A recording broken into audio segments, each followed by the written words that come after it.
Hi, I'm Jeff McNair. I'm a professor of special ed and disability studies at Cal Baptist University. I'm going to be answering some questions the best I can about issues related to disability, and I would invite you to comment on this video and ask any questions, and I'll do my best to try to address them. The question I want to ask in this session is something that many people think, and that is whether sin or wrongdoing is the cause of disability. This is generally referred to as what's called the moral model of disability, that the reason people are disabled is either they did something wrong, they got bad karma, maybe their family or their parents did something wrong.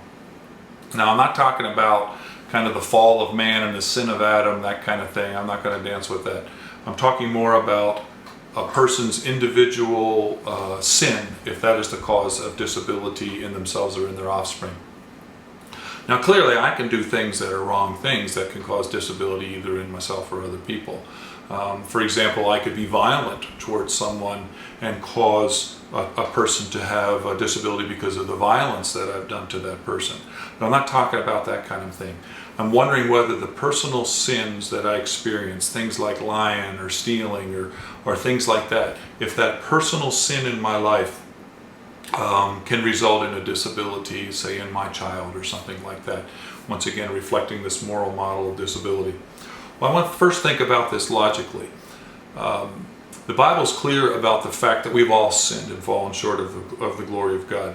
So we are all sinners. We are all, the Bible says, no one is righteous, no, not one. All have sinned and fallen short of the glory of God. So the fact is that we're all sinners.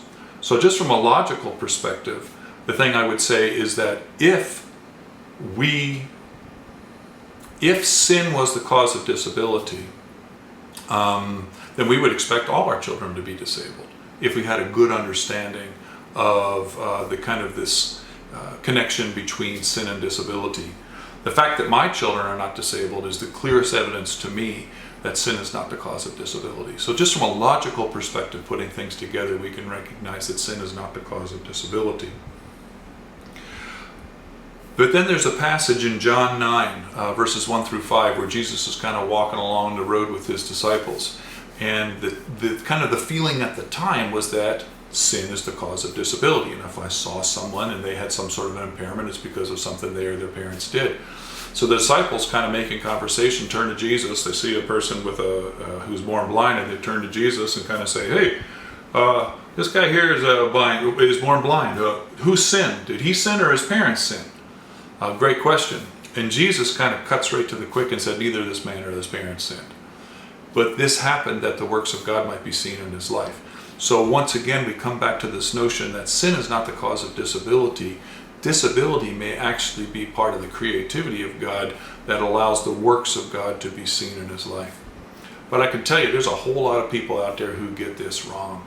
I had a conversation with a guy the other day that I was talking to who suffers from depression. And he told me that many of the people that he's spoken to, pastors, others who are in the Christian world, have said to him that the reason he has depression is because he has unconfessed sin in his life. Now, clearly, I can do things wrong and I can not confess my sin, and maybe that can cause me to feel depressed. But if we're talking about clinical depression, the reason for clinical depression being unconfessed sin in my life, that's clearly just not true. But there's a more insidious part of this. For me to say to you that the reason you have depression in your life is because you have unconfessed sin in your life, there's a part of that where it kind of evidences a haughtiness in myself, in that I say, I don't experience depression, which implies that I have confessed all my sin. But the fact that you have depression in your life implies that you have not confessed the sin in your life.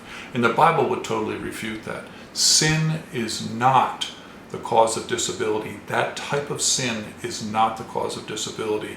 And we need to take that off the table when we're thinking about kind of interacting with people with various types of impairments, depression just being one example. You may not agree, you might have some other ideas. I invite you to comment in the comment section below, and if you have any other questions that you'd like me to dance with a little bit, I'd be happy to do my best to address them.